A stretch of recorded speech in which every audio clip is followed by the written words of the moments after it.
en kimono, c'est le moment de la remise des diplômes. L'année scolaire commence au mois d'avril et donc se termine au mois de mars. À nouveau, les jeunes femmes en kimono, par-dessus leur kimono à manches longues, elles vont revêtir un hakama. Donc maintenant, vous savez, vous allez être habitués à ce vocabulaire de kimono. Donc c'est cette jupe plissée. Et on va même, vous pouvez voir le obi, donc la ceinture, eh bien à l'intérieur de ce hakama, de ce jupon. Voilà, elles ont reçu leur diplôme.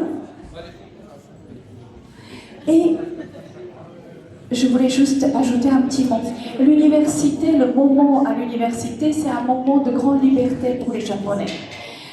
Quand on est étudiant, quand on est élève au collège, au lycée, les Japonais, ils ont beaucoup de pression d'examen, d'évaluation. Une fois qu'on entre à l'université, c'est vraiment beaucoup plus facile. C'est le moment où on goûte à la vie. Une fois qu'on a eu notre diplôme, c'est le monde des adultes qui attend. Et à nouveau, cette liberté va être peut-être un petit peu perdue.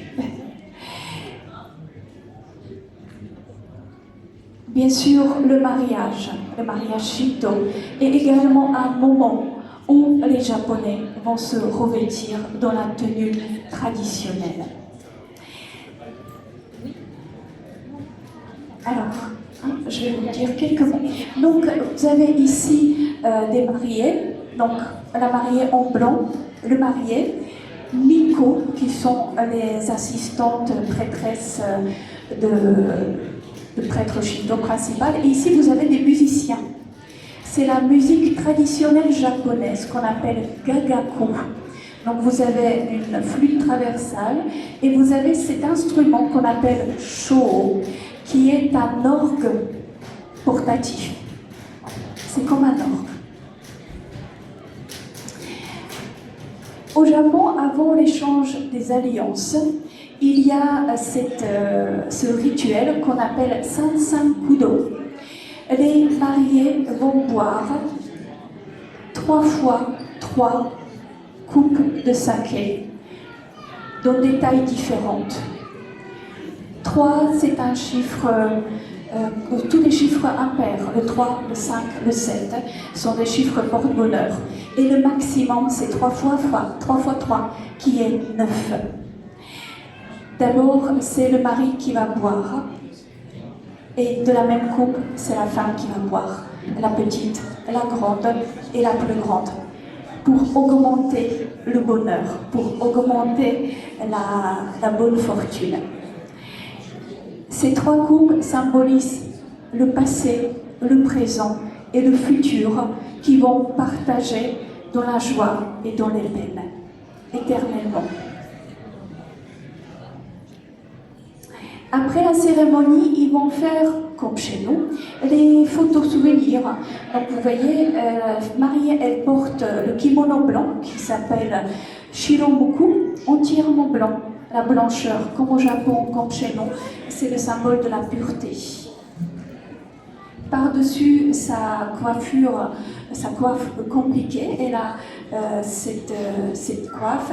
On peut deviner la ceinture qu'elle a, hein, ça fait un petit rebond dans le dos. Et bien sûr, il y a la traîne.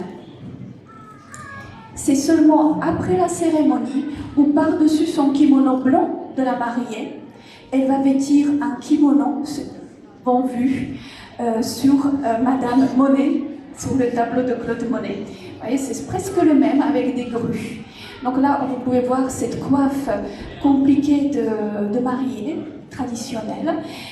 Les motifs qu'on va voir sur ce kimono qu'on appelle en fait uchikake, les motifs des grues, l'oiseau fidèle, l'oiseau qui symbolise la longévité. On va avoir également les motifs des tortues, les motifs, parce qu'ils vivent très longtemps, longévité, la longévité du couple, les pins qui sont toujours verts, encore une autre image avec ce uchikake moderne. Ce uchikake rouge, à l'époque actuelle, pèse autour de 4 kilos. Il est richement brodé, bien sûr c'est de la soie. Il est richement brodé et c'est